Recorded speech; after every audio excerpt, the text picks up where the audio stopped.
जी, एक सवाल हमारे दारुल इफ्ता में आ रहा है कि 12 रबीउल अव्वल के रोज़ हमें क्या अमाल करने चाहिए और 12 रबीउल अव्वल का रोज़ हमें किस तरह गुजारना चाहिए। तो इस हवाले से याद रखें, 12 रबीउल अव्वल का रोज़ बड़ा ही मुक़द्दस और बाबरकत दिन है। इस रोज़ नबी करीम अलैहिस्सलाम की विलादत हुई।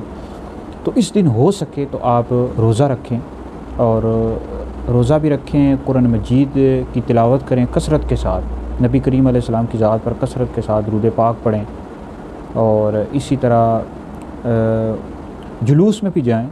लेकिन कुछ लोग जुलूस में जब जाते हैं तो हमने भी देखा है, तो जुलूस में जब जाएं तो इसके आदाब का ख़ास तौर पर ख्याल रखें।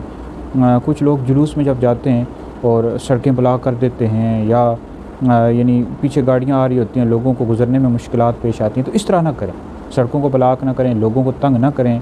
तो बिल्कुल जुलूस में जाएं, जुलूस में जाना चाहिए। तो बाकी ये दिन बड़ा मुक़द्दस बरकत दिन है। इस दिन ज़्यादा से ज़्यादा हमें नेक अमाल करने चाहिए, उसका सवाब नबी पाक अलैहिस्सलाम की बारगाह में पेश करना चाहिए। तो इस दिन को आप ज़ाया ना करें। इस दिन हो सके तो जितना हो सके आप नेक काम करें, लोग लंगर पका कर लोगों में तकसीम करें और ये अहद भी करें कि हमने अपनी पूरी ज़िंदगी नबी पाक अलैहिस्सलाम की सीरत के मुताबिक गुजारनी है।